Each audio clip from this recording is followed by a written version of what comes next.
This video from a Seattle police officer's body-worn camera captures what sounds like a callous disregard for human life. I think she went up on the hood, hit the windshield, then when he hit the brakes, flew off the car.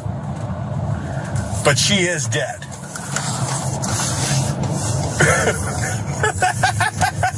That's the voice of SPD Officer Detective Daniel Auderer. It's recorded January 24th, one day after a woman, 23-year-old Jaahnavi Kandula, was struck and killed by another officer's squad car while that officer was responding to a call.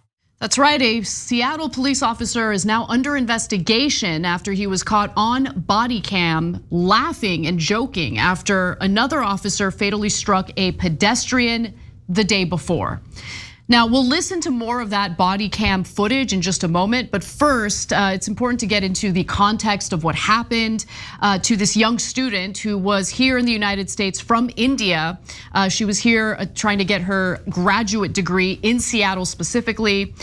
And then this happened. A marked patrol vehicle driven by Seattle police officer Kevin Dave struck and killed Jaahnavi Kandula on January 23rd. That officer had been responding to a priority 1 call, police said, a day after the incident when he hit Kandula, 23, who had been in a crosswalk. So she was in a crosswalk. He was driving incredibly fast. He was definitely going over the speed limit. A report by the Seattle Police Department's Traffic Collision Investigation Squad later found that Dave had been driving at a peak speed of 74 miles per hour in a 25 mile per hour zone. Investigators concluded that Dave struck Kandula with his Ford SUV at approximately 63 miles per hour, and Kandula was thrown approximately 138 feet. Witnesses said that she started running as soon as she saw the car speeding in her direction. The investigation into the incident found that had Officer Dave been traveling 50 miles per hour or less as he approached the intersection and encountered the victim, and if Dave and the victim responded in the exact same manner, this collision would not have occurred. Now let's get to the police officer you heard in the video, essentially seeming to laugh about this matter.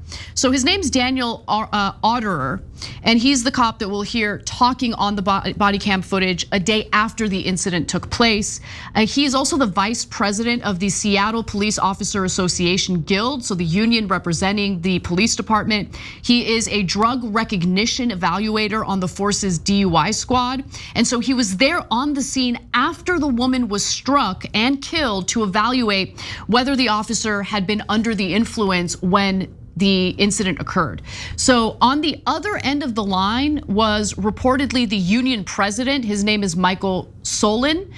We don't hear him, unfortunately. I would like to hear the other end of the line just to have a clearer idea of what they were genuinely conversing about. And it's important to know that because of the defense that Auderer is about to share with us all. We'll get to that in a moment. But with that said, let's watch Auderer's pretty callous response to this absolutely horrific death. Let's watch. I mean, he's going 50. That's not out of control. That's not reckless for a trained driver. I don't think she was thrown 40 feet either. I think she went up on the hood, hit the windshield, then when he hit the brakes, flew off the car. But she is dead.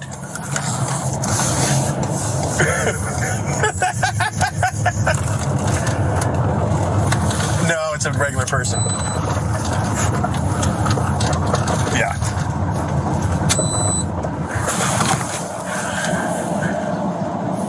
Yeah, just write a check. Just $11,000. She was 26 anyway. She had limited value. Really hard to stomach those comments. Let's skip ahead to what he's claiming. Now, he hasn't spoken to the press about this. He hasn't put out some publicist statement about it, but he did essentially do a filing where he responded in a way. He responded in a way to basically defend himself. Okay, so he said this: I intended the comment as a mockery of lawyers. I was imitating what a lawyer tasked with negotiating the case would be saying and being sarcastic to express that they shouldn't be coming up with crazy arguments to minimize the payment. I laughed at the ridiculousness of how these incidents are litigated and the ridiculousness of how I watch these incidents play out as two parties bargain over a tragedy. He continued to write in this filing with the Office of Police Accountability. I do understand that if a citizen were to hear that, they would rightfully believe I was being insensitive to the loss of a human life. I also understand that if I heard it, it could diminish the trust in the Seattle Police Department and make all of our jobs more difficult. With all that being said, the comment was not made with malice or a hard heart. It was quite the opposite, he said. Oh, sure, yeah. By the way, he's got a bit of a history being pretty callous. I'll get to that in a minute. I want to hear your thoughts so far, Cenk. Well, I'm going to go to the members first because I think they nailed on a couple of things. James Neo Saturn, a YouTube member, wrote in, damn, he even has a Joker-like laugh. And the reason I'm reading that is because you want to talk about ridiculous. You're claiming you're actually on her side in that tape, that you had sympathy for her, but that you were mocking the callousness of the lawyers. Please, man, we got eyes, we got ears. Come on, man, you're laughing your ass off. And you said her life had limited value and then laughed. Imagine, hold on, imagine that's your daughter. I got a daughter. Imagine that's your daughter and he's having a good belly laugh over how limited the value of her life was. And then come around and tell us that, look, it's one thing to say you're talking about the lawyers. It's one thing to say you were sarcastic, but do not pretend that you were on her side or had any sympathy for her. That's ridiculous. And then most importantly, Burning, another YouTube member, wrote in, cops don't see us as human. And I think, guys, unfortunately, that's how we train them, to have a callous disregard for the citizens' lives. And what drives me crazy is the extremeness on all sides. So we were supposed to reform this. This is a giant problem in policing in America, that we train them, worry about yourself, care about your own safety, and the citizens are, don't worry about it, just shoot, do whatever you have to do, better to be judged by 12 than carried out by 6. Your life is more important than the citizens' lives. We train that. We ask reasonable reform on the left, saying, please fix that training. And then other folks said, no, defund the police. That slogan made it seem like we were gonna get rid of police. It turned everybody off. And you know what we've done since? Nothing. No, we've increased funding for the police and it instituted no accountability.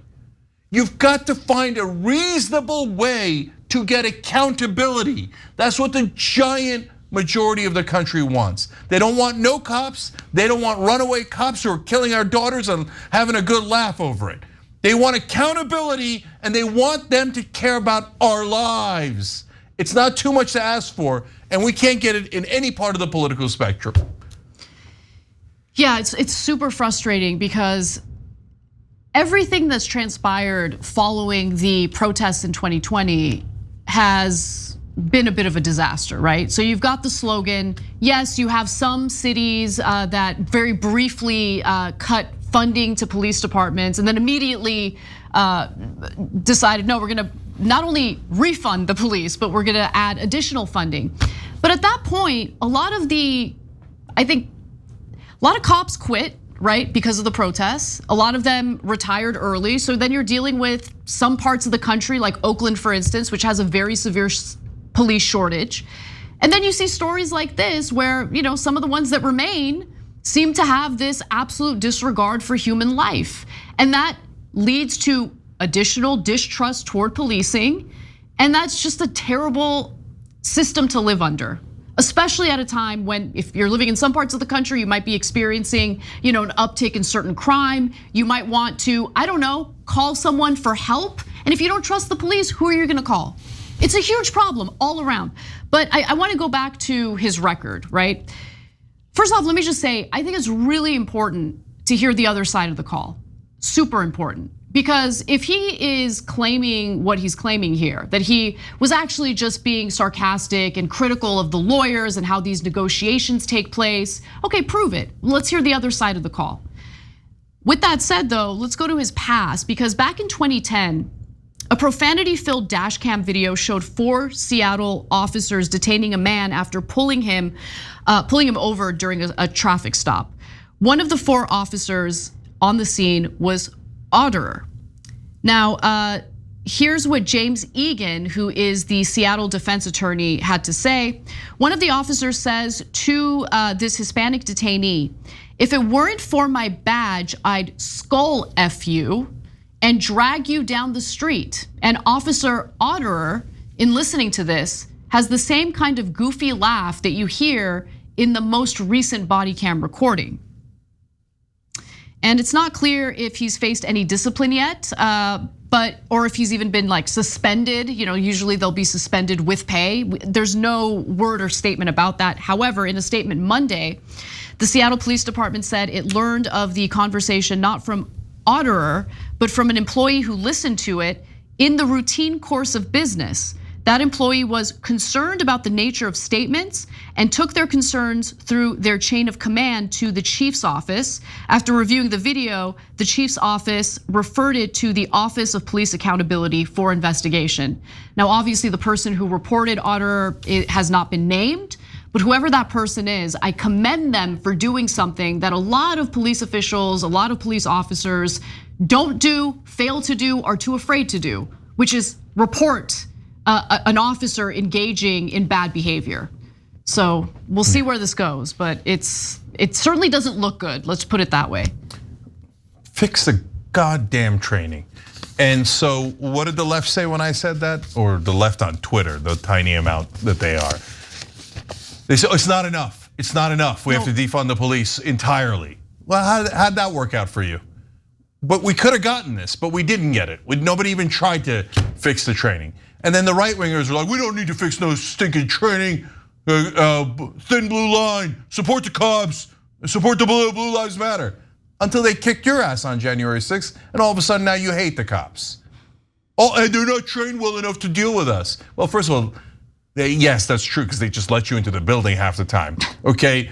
But yes, this doesn't, they have the same regard for all of us. You're the citizens, and unless you're rich and powerful, they don't give a goddamn about you. All right, finally, I'm gonna give the last word to another YouTube member. By the way, you could be a member and do the show with us by hitting the join button below. Samantha Toto wrote in, wow, this guy's about to cost the department a lot of money, and unfortunately, accountability for this guy won't be jail.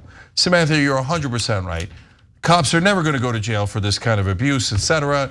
But more importantly, you know who pays that money? We do. We do. That cop doesn't pay it because they got a great union, and their union says, nope, nope, nope. We're never gonna be accountable for a goddamn thing. You're not gonna take a penny from us. We're not going to jail. We're not doing anything. No, the citizens have to pay for our crimes. And that's what's gonna happen next. Thanks for watching the Young Turks. We really appreciate it. Another way to show support is through YouTube memberships. You'll get to interact with us more. There's live chat emojis, badges. You've got emojis of me, Anna, John, JR. So those are super fun. But you also get playback of our exclusive member-only shows and specials right after they air. So all of that, all you gotta do is click that join button right underneath the video. Thank you.